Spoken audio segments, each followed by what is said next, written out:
नमस्कार दोस्तों, मेरा नाम है अमित। स्वागत है आप सबका डिफेंस डिकोड पे। और इस वीडियो में हम बात करने वाले हैं DRDO के एयरबॉर्न फ्लाइट टेस्ट बेड के बारे में, जो कि एक multi object flight test bed रहेगा। मतलब यहाँ पे आप मल्टीपल रडार और सेंसर को टेस्ट कर पाओगे।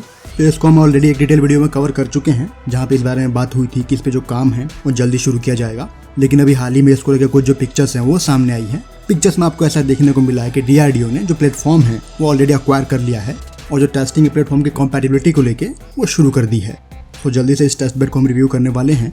यह आधारित होने जा रहा है एयरबस के A319 पे, जहाँ पे जो MTOW प्लान किया गया है वो 68 टन का है। इसमें से जो मिशन पेलोड होगा वो 6 टन के अराउंड रहेगा। फ्यूल कैरी करने जा रहा है 18.5 टन का, जबकि यहाँ पे जो पावर प्लांट है यानी कि CFM 565B6 टर्बोफान इंजन, तो यहाँ पे इस इंजन के जो वेरिएंट है वो भारत में टाटा बना रही है GE के साथ मिलके।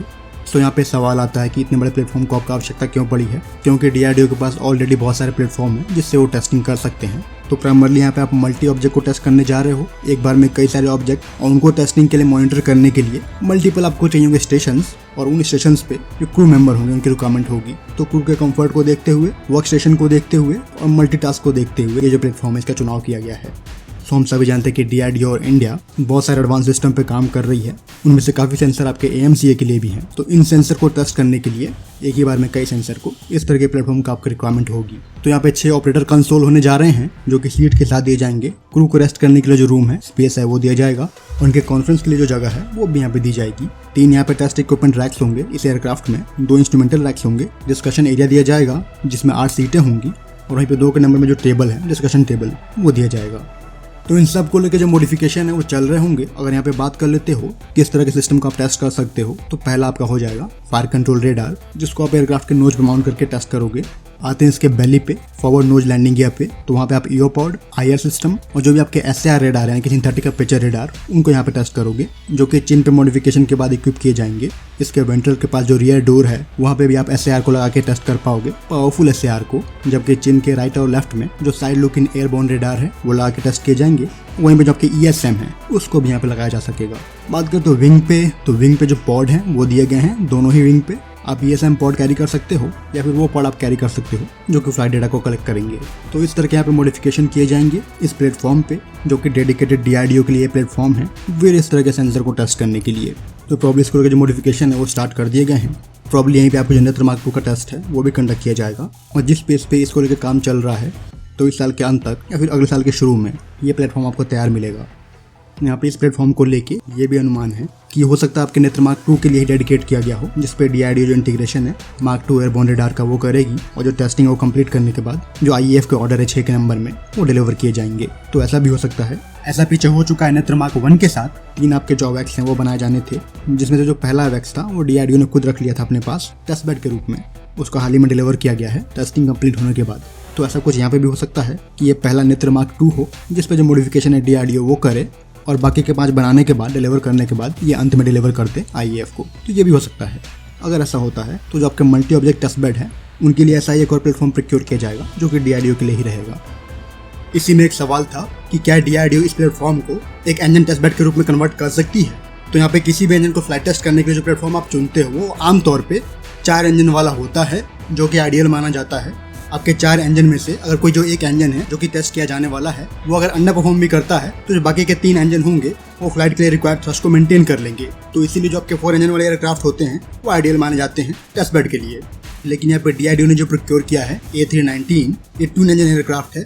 तो क्या 2 इंजन एयरक्राफ्ट को कन्वर्ट नहीं किया जा सकता? बिल्कुल किया जा सकता है। अगर आप 2 इंजन में से एक को रिप्लेस करोगे टेस्ट किए जाने वाले इंजन से, और वहाँ पे वो अंडर परफॉर्म करता भी है, तो जो दूसरा इंजन होगा वो थ्रस्ट के रिक्वायरमेंट को संभाल लेगा, लेकिन वो चीज काफी रिस्की हो जाएगी फ्लाई करने के लिए। इसीलिए यहाँ पे एक और कॉन्सेप्ट है जहाँ पे आप इंजन को क्या करते हो, एक लीवर दे के माउंट कर देते हो एयरक्राफ्ट के शोल्डर पे, कुछ इस तरह से, जो कि आपको दिख रहा होगा। ऐसे मॉडिफिकेशन काफी देशों ने किए हुए हैं। US ने किया हुआ है 747 पे, जबकि हनीवेल ने भी किया हुआ है अपने 757 पे। तो ये 2 तरह के जो आपको टाइप है वो दिख रहे होंगे, जहाँ पे एक लीवर दे के टेस्ट किए जाने वाले इंजन को इंटीग्रेट किया जा सकता है।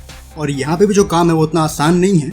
आपके एयरक्राफ्ट का जो फ्रेम है उसके लोड सहने की क्षमता को देखा जाएगा इस तरह के लीवर देने से पहले, और वहाँ पे भी कुछ जो कस्टमाइज मॉडिफिकेशन है वो किए जाएंगे।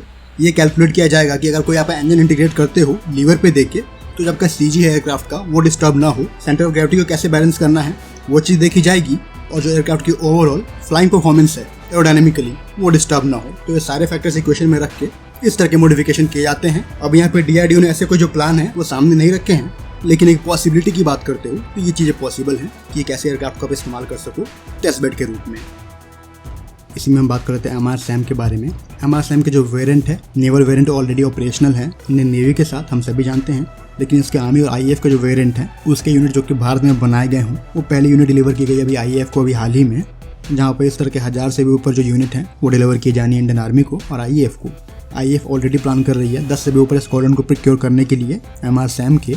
हम सब जानते हैं बराक 8 पे बेस्ड है, जिसको इंडिया में DRDO BEL और KRAS बना रही है। KRAS यहाँ पर केसिंग और GNC यूनिट बना रही है। BDL प्राइम इंटीग्रेटर है, जबकि DRDO ने जिसका प्रोपल्शन है वो बनाया है। तो यहाँ पर स्कूल के ये इन्फॉर्मेशन की जो पहला यूनिट है वो डिलीवर कर दिया गया IAF। इसी में हम बात कर लेते हैं कल टेस्ट किए गए आकाश एनजी के मोबाइल लॉन्चर यूनिट के बारे में, यानी कि MLU के बारे में। मतलब वहाँ पे आपको देख के विजुअली कौन कौन से सेंसर हम लिस्ट कर सकते हैं उसको लेके हम बात कर लेते हैं। तो ये कुछ आपको सेंसर दिख रहे हैं, जहाँ पे पहला आपको रडार दिख रहा होगा। 4 तरह के ऐसे रडार यहाँ पे दिए गए हैं जो कि मल्टी फंक्शन रडार हैं। आईसा पैनल है ये। तो इस तरह के पैनल का जो इस्तेमाल है आपको हेल्प करेगा टारगेट को डिटेक्ट करने में, प्रायोरिटाइज करने में, लॉक करके ट्रैक करके हिट करने में। मतलब वहाँ तक आपको ये गाइड करेगा। सेकंड सेंसर हो जाते हैं जो कि आपको दिख रहा होगा सिलेंड्रिकल फॉर्म में। या तो ये डेटा लिंक को असिस्ट करेगा या फिर कम्युनिकेशन के लिए रिले के रूप में काम करेगा। तो 2 तरह के यहाँ पे जो पर्पज है वो हो सकते हैं इस तरह के एंटेना के। अगला यूनिट आपको दिख रहा होगा जो कि पावर सप्लाई है। मोस्ट प्रोबेबली यहाँ पे जो जनरेटर है वो दिया गया होगा। उसी के पीछे जो कमांड यूनिट है वो दी गई है। कमांड यूनिट के जस्ट ऊपर आपको दिख रहा होगा IFF एंटेना, जो कि फ्रेंडली फ्लाइंग ऑब्जेक्ट को पहचानने में आपकी हेल्प करेगा। फिर आपको दिखता है लॉन्चिंग यूनिट, यानी कि कैनिस्टर, जो कि इरेक्टेड फॉर्म में है फायरिंग पोजीशन में, और वो कैनिस्टर बेंड होके एक पिवट के अराउंड रेस्टिंग पोजीशन में आ जाएगा, जो कि आपको नीचे दिख रहा होगा। सो दोनों ही तरफ 3-3 मिसाइल के लिए जो कैनिस्टर हैं वो दिए गए हैं। मतलब 3 कैनिस्टर एक साइड मुड़ेंगे और 3 कैनिस्टर दूसरे साइड मुड़ेंगे। तो कुछ इस तरह का ये मोबाइल प्लेटफॉर्म है जहाँ पे ज़्यादा जरूरी चीज़ों को कॉम्पैक्ट करके एक जगह लाया गया है। फिलहाल इस वीडियो में इतना ही। जय हिंद।